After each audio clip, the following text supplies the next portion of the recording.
Top 5 des plus mauvais choix des quinquennats Macron en matière d'immigration. Numéro 5, l'Algérie. Le rapport de force n'a jamais été réellement engagé, parce qu'aujourd'hui, la question algérienne se trouve au cœur de la politique migratoire française. Les Algériens sont la première nationalité des bénéficiaires du titre de séjour en France. Ils sont aussi la principale nationalité des étrangers interpellés en situation irrégulière, avec une hausse de 50% l'an dernier. La moitié des immigrés algériens vivent en logement social. Le nombre d'Algériens écroués a doublé depuis 10 ans. Malgré cela, les ressortissants algériens continuent de bénéficier de privilèges pour leur entrée et leur séjour en France. En même temps, l'Algérie ne coopère quasiment pas dans la reprise de ses clandestins. Autrement dit, la France continue d'augmenter les flux, tout en ayant des difficultés à exécuter ses propres décisions administratives. Numéro 4, le suicide de la loi immigration de 2024. C'est probablement l'un des symboles les plus révélateurs du dernier quinquennat. Une loi votée par la majorité présidentielle, puis largement vidée de sa substance après la saisie du Conseil constitutionnel par le président lui-même. Autrement dit, le pouvoir politique vote des mesures, puis contribue lui-même à leur suppression quelques semaines plus tard. Ça renforce l'idée d'une incapacité à tenir une ligne claire sur l'immigration. Numéro 3,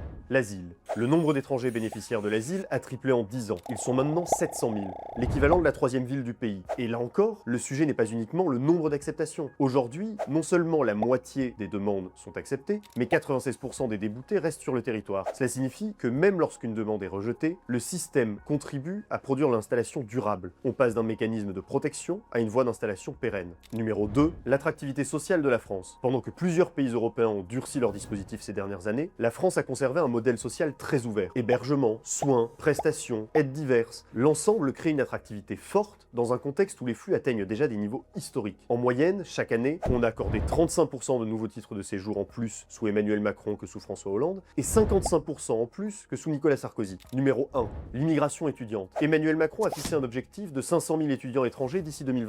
Mais derrière l'attractivité visée, il y a plusieurs angles morts. Environ 2/3 de ces étudiants ne valident pas leur licence en 3 ans, la moitié des aides d'urgence des Crous leur sont fléchées, et le statut étudiant devient parfois une voie d'installation durable plus qu'un simple parcours universitaire. En regardant tous ces éléments bout à bout, le résultat est incontestable. Il est vrai qu'il n'y a jamais eu autant d'immigration en France que sous Emmanuel Macron.